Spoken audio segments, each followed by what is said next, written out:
शुभ अपराह्न प्यारे विद्यार्थियों, मैं आपकी हिंदी अध्यापिका मीना फोगाट आज फिर आपके सामने एक नए अध्याय के साथ प्रस्तुत हुई हूँ। आज हम करने वाले हैं अपना हिंदी व्याकरण का चैप्टर 21 यानी कि पाठ 21, जिसके अंतर्गत दिया गया है हमारा मुहावरे और लोकोक्तियाँ। यानी कि मुहावरे क्या होते हैं, लोकोक्तियाँ क्या होती हैं, आज हम इनके बारे में जानेंगे और समझेंगे। तो आइए शुरू करते हैं हम कि भाई हम सबसे पहले जानेंगे कि भाई मुहावरा क्या होता है। यानी कि यहाँ पर हमें बताया गया है कि भाई मुहावरा का सामान्य अर्थ यानी कि जो शाब्दिक अर्थ होता है इसका वो क्या होता है, अभ्यास यानी कि प्रैक्टिस जिसको हम बोलते हैं या बातचीत। मुहावरे का सामान्य अर्थ अभ्यास या बातचीत होता है। अब आता है लोकोक्तियाँ क्या होती हैं। लोकोक्तियाँ यानी कि लोक प्लस उक्ति यानी कि लोगों का कथन, उक्ति क्या होता है, कथन। तो ये था हमारा मुहावरे तथा लोकोक्तियाँ। अब हम इनके अंतर के बारे में थोड़ा सा जान लेते हैं कि भी मुहावरे क्या होते हैं और लोकोक्तियाँ क्या होती है।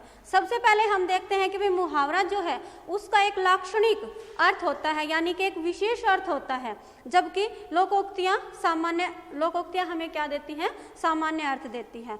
मुहावरा क्या होता है बेटा, मुहावरा होता है वाक्यांश यानी कि वाक्य का अंश। मुहावरा क्या होता है, वाक्यांश। जबकि लोकोक्ति क्या होती है, संपूर्ण वाक्य यानी कि पूर्ण वाक्य होती है। ठीक है, मुहावरा क्या होता है, वाक्यांश यानी कि वाक्य का अंश, और लोकोक्तियाँ संपूर्ण वाक्य होती हैं। मुहावरा वाक्य के आदि में आ सकता है, मध्य या अंत में कहीं भी आ सकता है, जबकि लोकोक्ति कहाँ पर आती है, वाक्य के अंत में आती है। यानी कि मुहावरा तो शब्द जैसे हम वाक्य बनाते हैं उसके बीच में भी आ जाता है, उसके पीछे आगे भी आ सकता है, लेकिन जो हमारी लोकोक्तियाँ होती हैं वो कहाँ पर आती हैं, वाक्य के अंत में आती हैं।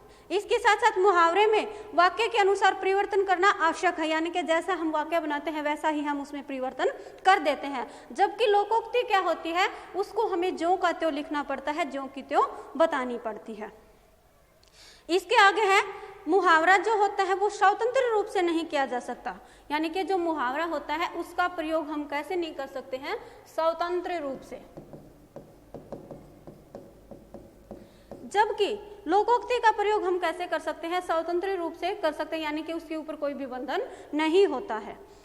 मुहावरों के अंत में प्राय आप लोगों ने देखा होगा हम क्या करते हैं, ना लगाते हैं। मुहावरों के अंत में क्या लगाते हैं, हम ना लगाते हैं। जैसे हम करते हैं अंग अंग मुस्कुराना, आग बबूला होना, ईद का चांद होना, ये सब करते हैं, लेकिन लोकोक्ति में ऐसा कुछ भी नहीं होता है। तो ये क्या था हमारा मुहावरे और लोकोक्ति में अंतर, जो सामान्य अंतर यहाँ पर दिखाया गया था कि भी मुहावरा एक वाक्यांश होता है, जबकि लोकोक्ति पूर्ण वाक्य होती है। मुहावरे को हम कहीं भी लिख सकते हैं, यानी कि वाक्य के आरंभ में भी आ सकता है, मध्य में भी आ सकता है और अंत में भी आ सकता है। जबकि लोकोक्ति कहाँ पर आती है, अंत में आती है, यानी कि बिल्कुल लास्ट में आती है। अब हम चलते हैं, सबसे पहले हमारा लेते हैं मुहावरा कि भाई मुहावरा क्या होता है। वो हमने कर लिया था, इसके अर्थ हमने जान लिया था कि मुहावरा क्या होता है, अभ्यास या बातचीत, जिसका हम क्या करते हैं, इसको हम दूसरे शब्दों में वाग्बंध या वाग्योग भी कह सकते हैं कि मुहावरे को हम क्या कह सकते हैं, वाग्बंध या वाग्योग, जिसका क्या अर्थ होता है, वाग्बंध का अर्थ होता है वाणी में बांधना। वाग्योग क्या होता है, वाग्योग, वाक प्लस वाग योग, वाक प्लस योग, वाक यानी कि वाणी। तो क्या हो गया मुहावरा, वाणी में योग मतलब बांधना। तो हम इसकी क्या परिभाषा कर सकते हैं, जब वाक्य का कोई अंश क्या होता है, भाई मुहावरा हमने पहले भी बताया था कि भाई क्या होता है, ये अंश होता है, भाग होता है, टुकड़ा होता है। जब वाक्य का कोई अंश अपने सामान्य अर्थ को छोड़कर किसी विशेष अर्थ में क्या बन जाता है, रूढ़ हो जाता है, तो उसे हम क्या कहते हैं, मुहावरा कहते हैं। अब हमें ये पता होना चाहिए कि भी रूढ़ क्या होता है। हमने शब्द रचना में किया था कि भी रूढ़ शब्द क्या होते हैं, यानी कि जिनके टुकड़े करने पर कोई भी अर्थ ना निकले, वो क्या कहलाते हैं, हमारे रूढ़ कहलाते हैं। ठीक है, इसके पश्चात हमने किया था कि भाई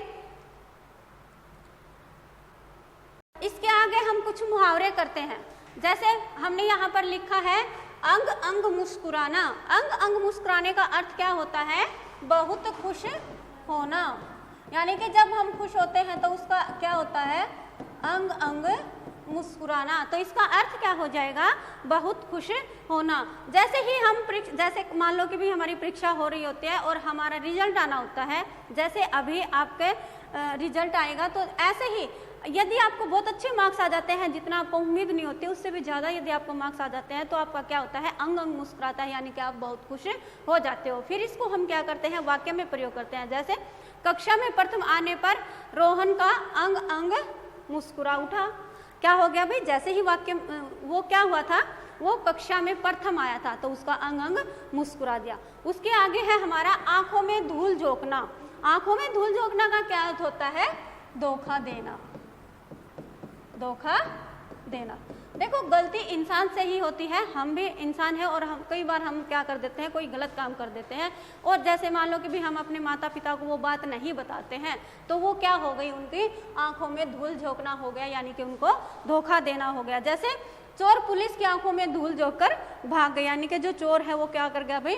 पुलिस की आंखों में धूल झोंककर, यानी कि उनको धोखा देकर भाग गया। तो ये था हमारा आंखों में धूल झोंकना। उसके आगे है फिर हमारा चिकना घड़ा होना। अभी आप लोगों के घर में, सभी के घर में मटके होंगे, घड़े होंगे, आप सभी ने देखा होगा। तो कुछ असर न होना। अलग अलग प्रकार के मटके होते हैं। जैसे कई मटके देखे होंगे आपने जिनमें पानी हम डालते हैं वो रहता है, लेकिन बहुत से मटके ऐसे होते हैं जिनके अंदर पानी नहीं समाता है, नहीं रुकता है। तो उसका मतलब क्या है भाई? चिकना घड़ा होना। उसका अर्थ ये नहीं है कि भाई वो मटका चिकना है, नहीं, ये क्या है? एक हमारा मुहावरा है कि भाई जिसके ऊपर कोई भी असर ना हो, तो वो है हमारा चिकना घड़ा होना, कुछ असर न होना। यानी कि रोहन किसी की बात नहीं मानता, वह तो बिल्कुल क्या है भाई? चिकना घड़ा है। यानी कि उसको कितना भी हम समझाएं, कितना भी कुछ भी बताएं, उसके ऊपर कोई भी असर नहीं होता है। तो उसका मतलब क्या हो गया? चिकना घड़ा होना। यहाँ पर चिकने घड़े का मतलब ये नहीं है कि जो हमारे घर में मटके होते हैं उनको हमने घी लगा दिया है, तेल लगा दिया है, वो चिकने हो गए हैं, नहीं। उसका क्या होता है? मतलब कुछ असर ना होना। उसके आगे है हमारा कान भरना। क्या है भाई? कान भरना। जैसे हम गांव में रहते हैं, देहात में रहते हैं या शहर में रहते हैं, तो जो औरतें होती हैं उनका थोड़ा सा क्या होता है कि भी वो एक दूसरे की कटती करते हैं। मतलब कान भरना, चुगली करना। जैसे आपके घर में दादी जी हैं, माता जी हैं, तो कई बार उनकी अनबन हो जाती है तो वो एक दूसरे की क्या कर देते हैं? चुगली कर देते हैं। तो ये क्या हो गया? कान भरना मतलब चुगली करना। यहाँ पर जैसे रोहन को आदत है भाई लोगों के कान भरने की, यानी कि उसको क्या करने की आदत है? चुगली करने की आदत है। यानी कि एक की बात को दूसरे को बताने की क्या है? उसको आदत है। तो मतलब ये क्या हो गया? कान भरना, चुगली करना। उससे आगे है हमारा अंगूठा दिखाना। अंगूठा दिखाना का मतलब क्या होता है? साफ इनकार कर देना। साफ इनकार कर देना। मतलब अंगूठा दिखाना का मतलब क्या हुआ? साफ इनकार कर देना। यानी कि लोग अपना काम निकल जाने के बाद क्या कर देते हैं भाई? अंगूठा दिखा कर चले जाते हैं, अंगूठा दिखा देते हैं। लोग अपना काम निकलते ही क्या करते हैं? अंगूठा दिखा देते हैं। ठीक है। उसके आगे है हमारा ईंट से ईंट बजाना। ईंट से ईंट बजाना मतलब क्या होता है इसका? कि भाई नष्ट भ्रष्ट कर देना।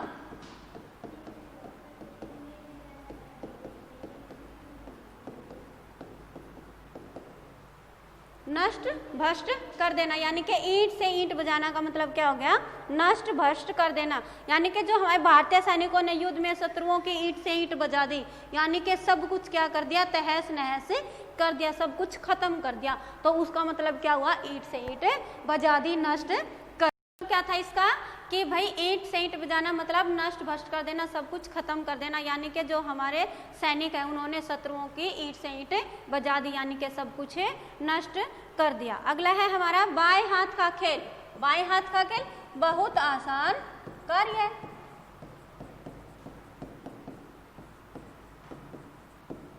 बहुत आसान कार्य मतलब हिंदी का गृह कार्य करना रोहन के लिए बाएं हाथ का खेल है। यानी कि सभी बच्चे क्या कहते हैं कि भाई बहुत ज़्यादा काम आया हुआ है, लेकिन यदि हमारे मन में दृढ़ निश्चय है, पक्का संकल्प है कि भाई हमें ये काम जल्दी कर देना है, तो वो हमें वो काम क्या करने लगेगा, आसान लगने लगेगा। इसका मतलब क्या होता है कि भाई वो बाएं हाथ का खेल है, अर्थात कि भाई जो भी हम काम करते हैं वो क्या होता है, बाएं हाथ का खेल होता है। यानी कि अगर दूसरे शब्दों में हम कहना चाहें तो जैसे सफलता प्राप्त करना कोई बाएं हाथ का खेल नहीं है। क्यों? क्योंकि सफलता प्राप्त करने के लिए हमें क्या करना पड़ता है, कड़ी मेहनत करनी पड़ती है, परिश्रम करना पड़ता है, सुबह जल्दी उठना पड़ता है और हमें सारे दिन का सब कुछ तैयार करके रखना होता है कि भाई हमें क्या करना है, क्या नहीं करना है, आगे जीवन में क्या बनना है, उसी के अनुसार हमें अभ्यास करना पड़ता है, प्रैक्टिस करनी पड़ती है, तब जाकर हम सफल होते हैं। तो आपको भी यही अभी से ये सोच लेना है कि भाई आपको क्या बनना है और उसके लिए आपको अभी से अभ्यास करना है, अभी से तैयारी कर लेनी है। तो और उसको क्या बनाना है, बाएं हाथ का खेल बनाना है। वैसे आसान नहीं है, सफलता इतनी जल्दी नहीं मिलने वाली होती है, क्योंकि जब हम मेहनत करते हैं, परिश्रम करते हैं, तभी जाकर हमें सफलता प्राप्त होती है। उसके आगे है हमारा अंग अंग ढीला होना। अंग अंग ढीला होना का मतलब क्या होता है, बहुत थक जाना। मान लो कि भाई हम बहुत ज़्यादा काम कर रहे हैं आज और शाम तक हमारा शरीर दुखने लग जाता है, यानी कि हम बहुत अधिक थक जाते हैं, तो उसका मतलब क्या होता है कि भाई अंग अंग ढीला होना। यानी कि दिन भर भागदौड़ करने से रोहन का अंग अंग ढीला हो गया, यानी कि दिन भर उसने क्या किया, भी भागदौड़ की है, भागदौड़ की है मतलब बहुत ज़्यादा काम किया है, इस कारण से उसका अंग अंग ढीला हो गया है। उसके आगे है बाल बाल बचना। बाल बाल बचना, कठिनाई से जान बचाना, कठिनाई से जान बचाना। बाल बाल बचना का मतलब क्या होता है, कठिनाई से जान बचना। आज तो शाम बस दुर्घटना में बाल बाल बचा है,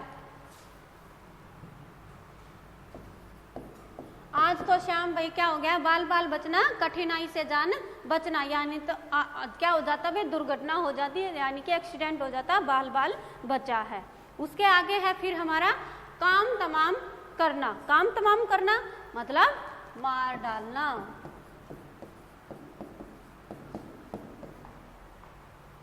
काम तमाम करना मतलब मार डालना।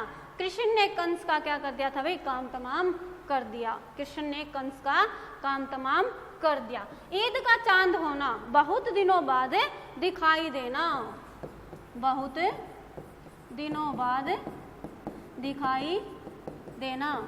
यानी कि कोई हमारा दोस्त है और वो हमें काफ़ी टाइम से नहीं मिला है, तो हम उसको क्या बोल सकते हैं कि भाई रोहन तो आजकल ईद का चांद हो गया है, दिखाई ही नहीं देता। तो ये क्या था, ये थे हमारे मुहावरे। हमने क्या है भाई, मुहावरा क्या होता है, मुहावरा का अर्थ जाना हमने, कुछ मुहावरे भी हमने यहाँ पर किए हैं। उसके आगे है हमारा लोकोक्ति। लोकोक्ति यानी कि लोक प्लस उक्ति। लोक यानी कि लोक, उक्ति कथन, यानी कि लोकोक्ति क्या बन गई है, लोगों का कथन। कथन यानी कि कहा गया।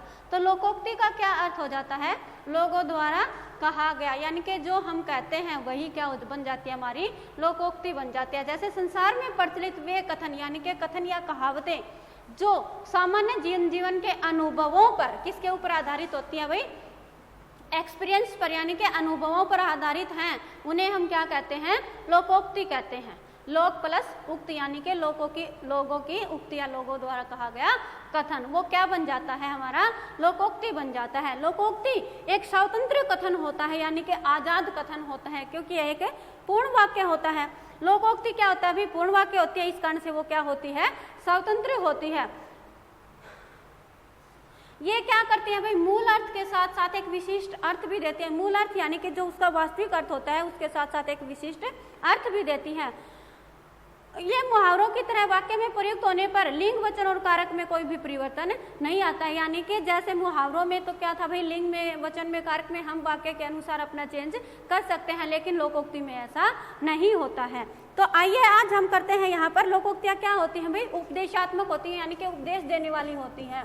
कैसी होती हैं, उपदेशात्मक, यानी कि उपदेश देने वाली होती हैं, कुछ न कुछ हमें वो क्या करती हैं, शिक्षा प्रदान करती हैं। तो आइए आज हम करते हैं कुछ लोकोक्तियाँ यहाँ पर। जैसे यहाँ पर मैंने लिखा है, कौन सी है, अब पछताए होत क्या जब चिड़िया चुग गई खेत। यानी कि अब पछताने से क्या होता है, जब समय ही निकल गया है, यानी कि समय बीतने पर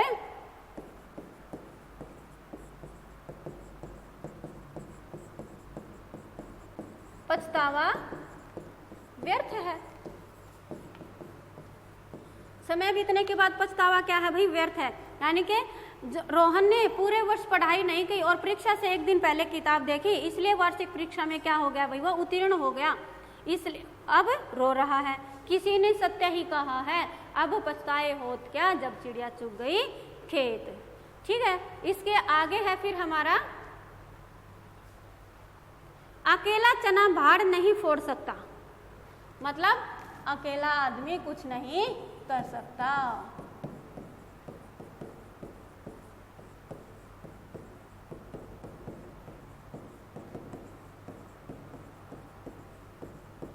अकेला आदमी कुछ नहीं कर सकता, यानी कि समाज में बदलाव लाने के लिए दूसरे लोगों का सहयोग आवश्यक होता है। किसी ने ठीक ही कहा है, अकेला चना बाढ़ नहीं फोड़ सकता। अकेला चना बाढ़ नहीं फोड़ सकता। उसके आगे है जैसी करनी वैसी भरनी, यानी कि जैसा हम करते हैं वैसा ही भरते हैं। कार्य के हिसाब से फल मिलना।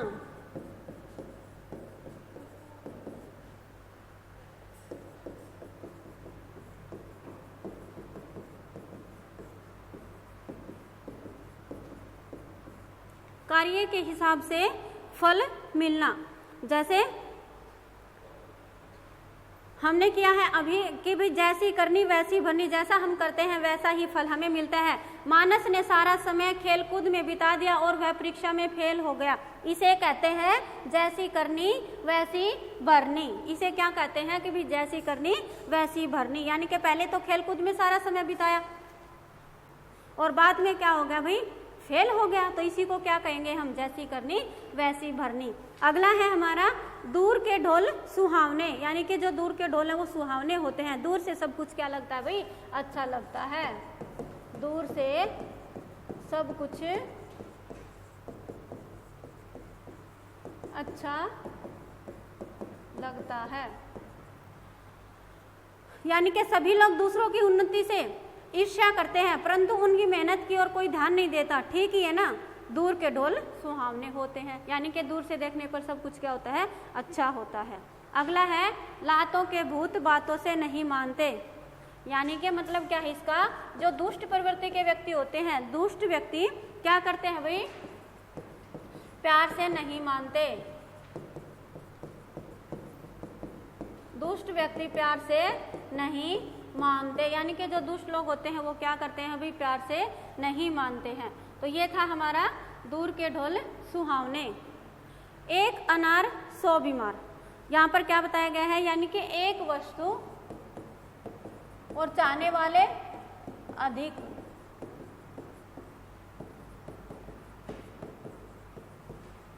या हम कह सकते हैं कि भाई एक वस्तु अनेक इच्छुक। आजकल बेरोजगारी इतनी है कि एक नौकरी के लिए दर्जनों उम्मीदवार हैं। यह तो वही बात हो गई कि भी एक अनार 100 बीमार, एक अनार 100 बीमार। अगला है हमारा तो थोथा चना बाजे घना, सार कम दिखावा अधिक। सार कम दिखावा अधिक, यानी कि उसके अंदर क्या है भाई? सार कम है और दिखावा क्या है? ज्यादा है। रमेश नृत्य क्या सीखने लगा? हर समय अपने नृत्य की तारीफ करता रहता है। इसे क्या कहते हैं? इसे कहते हैं थोथा चना भाजे बाजे घना। अगला है हमारा जिसकी लाठी उसकी भैंस, यानी कि शक्तिशाली की जय होती है। शक्तिशाली की विजय होती है, यानी कि जो शक्तिशाली होता है वो क्या होता है भाई? विजय पाता है, जय पाता है। आज जिसके पास पैसा है लोग उसी की सुनते हैं, सही तो कहा गया है जिसकी लाठी उसकी भैंस। तो प्यारे बच्चों, आज हमने किया कि भाई मुहावरे क्या होते हैं, मुहावरा का क्या अर्थ होता है, मुहावरे की परिभाषा के बारे में जानना। आगे हमने कुछ मुहावरे भी किए हैं। इसके साथ साथ आपकी जो बुक में दिया गया है, जितने भी मुहावरे दिए गए हैं वो भी आपको एक बार पढ़ लेने हैं अच्छे से। अगर नहीं समझ में आता है तो आप पूछ सकते हैं। उसके आगे हमने क्या है, लोकोक्ति की भी, लोकोक्ति क्या होती है, उनका क्या अर्थ होता है, किस प्रकार से हम उनको वाक्य में प्रयोग कर सकते हैं। तो आज के लिए हमारा इतना ही था। यदि फिर भी आप लोगों को कोई समस्या आती है तो आप मुझसे कॉन्टैक्ट कर सकते हैं। धन्यवाद।